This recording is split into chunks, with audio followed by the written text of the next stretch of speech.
Hey there, everybody. It's GleeCon, and I'm back once more with another episode of Lore of Warcraft. And I thank you for tuning me. If you like what unfolds before your eyes today, let me know. Put some comments, like, subscribe, join the channel, and keep the movement growing. We do everything together, and you can get on that journey with us. We're in the middle of reading Warcraft Durotan, and we read chapter 16 last time, which was basically, recently Gul'dan has made a second offer to the Frostwolf clan. Things look really bad, so of course, when things look really bleak and someone offers a potential solution, even if it's not real, it gives some people are makes sense. Will make an attempt, um, especially when leadership is offering. In this case, Durotan, he's offering nothing other than just let's stay the course. That can be frustrating. So we're a group has challenged Durotan to the mak'gora because they want to leave, and we're going to see how that goes today on this episode of Lore of Warcraft, Chapter 17 of Warcraft Durotan. Stay a while and listen. The argument had drawn attention as it escalated, and now nearly half the clan had assembled. Gasps rose, and Nokrar turned pale for a moment before the hot blood of anger rushed into his face. Durotan, son of Garad, son of Dirkosh, I challenge you to the duel of honor. Do you accept or refuse? I accept, Durotan said. There was no other option. We will meet by the spring pool. Prepare, Nokrar. Gather your family. Tell them you love them, and apologize for depriving them of a mate and father because of your own arrogance. Durotan stormed off toward the chieftain's small hut. He was shaking, but with anger, not fear. Anger at Nokrar for being so stupid. Anger at what he must now do if he were to continue to command respect. Anger at Gul'dan for inciting this, and even anger at the spirits for the difficulties and tragedies that had driven a Frostwolf to the worst possible error. Durotan began to divest himself of his armor, flinging it down in frustration. The crude door opened, and Orgrim, who had overseen the camp in his absence, entered, followed by Gia and Draka. You are angry, he said. Do you think so? Durotan was not fond of sarcasm, but he could not bite back the retort. You could do nothing other than what you have done. Gia's voice was cold and unemotional, but her cheeks were dark with outrage. No Frostwolf has challenged a chieftain for generations. The insult could not be allowed to pass unaddressed. Gia is right, Draka said, though there was a trace of sorrow in her voice. Of course she knew what he was thinking. She knew him better than anyone. She could see through the rage to the grief that fueled it. He reached for her and drew her close, then pressed his forehead to hers. For her ears alone, he whispered, I do not wish to kill a Frostwolf. She closed her eyes, then opened them. Tears stood in them. One hand crept to her swelling belly, caressing the child within. I do not wish to search for stones to cover my husband's body, she murmured. He winced. She pulled back slightly, one small hand on his cheek. The challenge was made in full view of the clan, she said. No one thinks you come to this duel with hate in your heart. Do what you must. Durotan grasped her hand tightly and pressed it to his chest for a moment. Everyone here knew that unless the spirits willed otherwise, he would win the battle. Although weary from the fruitless hunt, he was larger and a more experienced fighter than Nokrar. He was not concerned for his own life. He was concerned for Nokrar's. He emerged a few moments later. Word had spread, and now he saw that the entire clan was present. The gathering was subdued. Durotan recalled the one mak'gora he had witnessed when Grukag had been challenged by a foolish Thunderlord orc over something as trivial as a slain Talbuk. Then there had been anger as offense had truly been given, and cheering as Grukag fought to an easy victory. But Grukag's family was dead now, and there was no one to cheer for when Frostwolf fought Frostwolf. Nokrar stood with Kagra and Shaksa beside him. In his arms he cradled his youngest daughter, little Niska, who had followed the Red Jay to fresh water. When he caught sight of Durotan, Nokrar gave the little girl to Kagra. Niska began to cry and reached out for him, but Nokrar gently pushed both her and her mother to the side and strode forward. Shaksa was openly weeping. They stood facing one another as Drekthar was led forward. The elderly shaman halted and released Palkar's arm. I am glad my eyes cannot see today, he said. If they would witness a battle to the death between two frost wolves, it pains me and it pains the spirits who have watched our struggles. I have known you both since you drew your first breaths. My heart aches to think one of you draws your last today. I will bless both of you, for only the spirits will decide the outcome of this imprudent battle. He reached into his pouch and withdrew a vial of oil. Nokrar, give me your hands, He said. Nokrar did so. Gently, Drekthar placed a drop in each huge palm. Spirits of earth, air, fire, water, and life guide you to your destiny. Greet it well, as a frost wolf should. While life is to be valued, death is not to be feared. He repeated the ritual with Durotan. When Drekthar had finished the blessing, Durotan rubbed his hands together, then placed them on his heart, letting the sweet scent waft up to his nostrils. Drekthar bowed his head and let Palkar lead him away. The younger shaman threw a backward glance over his shoulder. Once the two were safely away, Durotan and Nokrar looked at each other. Durotan wanted to urge Nokrar to withdraw the challenge, but that was impossible. He would appear weak for doing so, and Durotan would appear weak for allowing it. Oh, spirits, has it truly come to this? Durotan had barely had time to form the thought when, head lowered, howling a wordless cry, Nokrar charged him like a raging cleft-hoof bull. Durotan leaped to the side, striking the still hard earth and rolling. Nokrar's forward momentum carried him several paces before he was able to turn. Durotan was on his feet in a fighter's stance, ready to leap in whichever direction served him best. He let his focus narrow to himself and Nokrar. It was almost but not quite a trance, this hypersensitivity to his opponent. He had learned it from his father when he began to hunt and had honed it in battle since then. Durotan could still not believe he was using those skills now against a fellow clan member. Nokrar grunted, taking a breath to size up his opponent. Durotan took advantage of the pause and leaped forward, angling himself so that his right shoulder slammed into Nokrar's upper chest, while his left arm snaked upward. He tangled his fingers in Nokrar's long hair and yanked hard.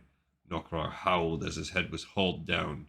Durotan continued his forward motion, letting his body roll over Nokrar's back and relentlessly driving the other orc forward, down into the dirt.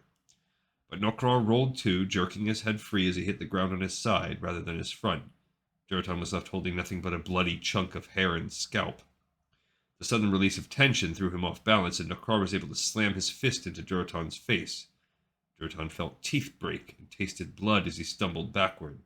He stayed on his feet, but Nokrar slammed into him, and they both went down. Nokrar shouted wordlessly as he punched his chieftain's face once, twice. Durotan shoved both hands up and between Nokrar's swinging fists. He cupped Nokrar's jaw in the heels of his palms and snapped his arms upward so violently that Nokrar's head jerked and he was flung backward. A heartbeat later, Durotan was on his feet, but so was Nokrar. The two orcs snarled and slammed into one another. Their bodies, slick with sweat and blood, collided, and Durotan felt a rib crack. Judging by Nokrar's yelp, he too had been injured. Growling deep within his throat, Durotan let the bloodlust take him. He had been challenged. He had to win, or die. Loktar, Ogar. Instead of pulling away or attempting to attack, Durotan forced himself to go limp, bent his knees, and wrapped his arms around his opponent's waist. He bellowed, lifting up the other orc and hurling him a distance away. Nokrar struck the ground hard and struggled to rise. Durotan was there. He curled his fingers into a fist and put all his force behind the blow as his hand crashed into Nokrar's square, bony jaw. He felt the bones snap beneath the force. One tusk had been knocked loose and now dangled from a bit of skin. Durotan drew back his arm for another blow. Nokrar was wounded, nearly unconscious. Blood now covered his face. One solid strike would end him. End the mak'gora. Durotan stayed his hand. Through the mask of gore, Nokrar's eyes stared up at Durotan. Durotan had been challenged. He had been offered no choice. The law, ancient and always obeyed, was clear. The honor duel was to the death. Slowly he uncurled his fist and leaned back. He stumbled to his feet, his enormous chest heaving as he sucked in air, calming himself. He heard the murmuring, but did not look at the crowd. He kept looking at Nokrar. Nokra's chest continued to rise and fall, but he was beaten. He struggled to rise and failed, finally collapsing back and waiting for the death blow. It did not come. Durotan turned to the silent, watchful crowd and spoke. "We have suffered greatly," he said. "First, the longer winters and shorter summers. The decrease of the herds and their sickness. We survived.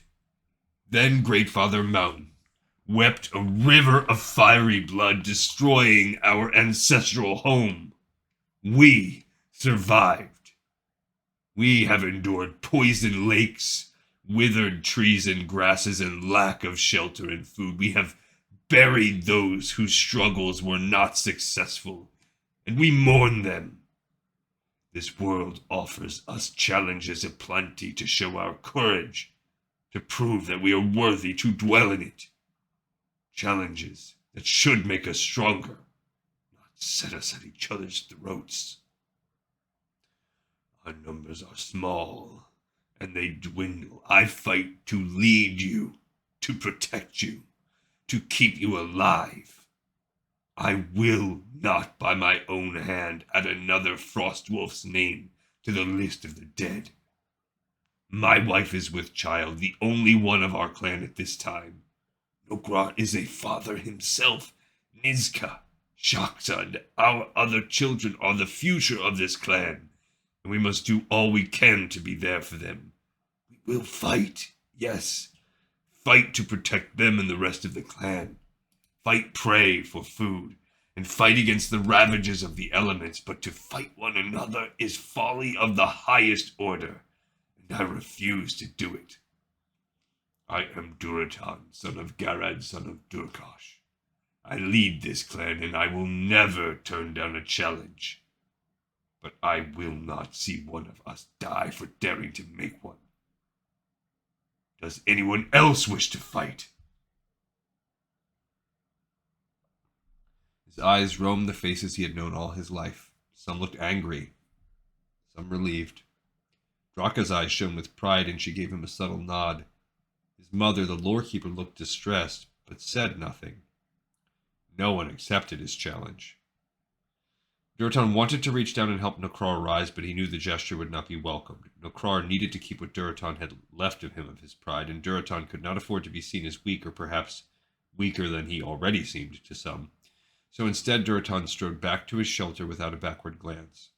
Once the door had closed and he was inside, he let himself wince at the pain and sink into a chair. Draka and Gia entered, followed soon by Orgrim, and leaning on Orgrim's arm, Drekthar. "You fought well, my heart," Draka said as she reached for a small earthenware pot and filled it from a container of water. "And you chose well to spare Mak'gora. He will nurse injuries and a sore ego, but he will live to strengthen the clan." She lit the fire and set the pot to boil. Gia glanced at Draka, then at her son. "You should have told me what you intended to do," Gia snapped. "Our traditions have already been eroded, nay, attacked and almost destroyed by what has happened over the last few years. Now you attack what shreds remain." "Mother," Durotan said tiredly, "I did not know myself what I would do. Take a look around you. Mak'gora is a strong warrior and will be again when he heals. I have seen him bring down a cleft hoof by himself. With him we have one more hunter to bring home food. Should I deprive the clan of that simply for tradition? Simply for—" "Gaia," interrupted Drekthar, "your son's voice was in line with all I have been able to learn from the spirits. When they choose to visit me," he sighed, "there is enough destruction and death all around us. The spirit of life urges us not to feed that fire. There is an interconnection I cannot yet grasp, but rest assured that Durotan did the right thing." "I am more than happy to be your second in command in these times," Orgrim said. Durotan chuckled, even though it made him wince. "In these times. In other times, you'd prefer to be chieftain." Orgrim reached to shove his friend playfully, then, mindful of Durotan's injury, stopped just short of doing it. It would keep you from getting fat and lazy if you knew I was always ready to challenge you, He grinned. Then more seriously he added, What you did. It would not have occurred to me, and yet I too think the choice was sound. Draka had tossed a handful of herbs in the boiling water. Now she strained them and set them aside to cool. As they did, she dipped cloths in the herb-scented water and cleaned her mate's wounds. What was left would be mixed with starflower and given to Durotan so that he might sleep deeply. The strained herbs would be mixed with animal fat and made into a poultice for his injuries, and later Drekthar would ask the spirits for aid in healing the clan's chieftain. Elsewhere, Durotan knew another shaman was attending to mak'gora in the same manner. Durotan smiled at her gratefully as she tended to him. Let us hope you are all correct, rather than letting the clan fall into chaos. I will take a life if I must, but I ask the spirits that it will not come to that. The hot poultice felt good and smelled better. Orgrim and Draka eased Durotan to his sleeping furs. Within moments of drinking the starflower concoction, Durotan drifted into sleep as Drekthar chanted over him. He awoke in the morning to his wife's voice. Durotan, Draka was saying, her voice low and urgent. Wake up, we need you. The starflower had left him groggy, and Durotan struggled to clear his head. He sat up with only a little pain, pausing to offer gratitude to the spirits and to Drekthar, their vessel. Draka's expression made his heart sink. What is it? What has happened? Mak'gora is gone, and he took his entire family with him. So long story short, I don't know if it's a lose-lose situation. I guess if he had done it, he could have kept the family, but who knows how that would have turned out. Maybe he would have quieted rebellion. I don't think he's lose-lose. You know, in the best of times, more often than not, you have a strong divide politically in this country, in the world, everywhere.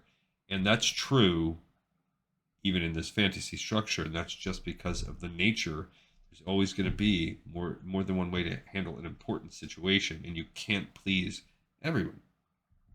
So in this particular situation, I could not kill a guy from my clan in front of his kids. I think I would have let him leave. I think, letting him leave, but that would have been half the clan would have left. And then they really would have just been like a band. Or, like I suggested in the last episode, the compromise. I would have suggested to the guy, let's talk.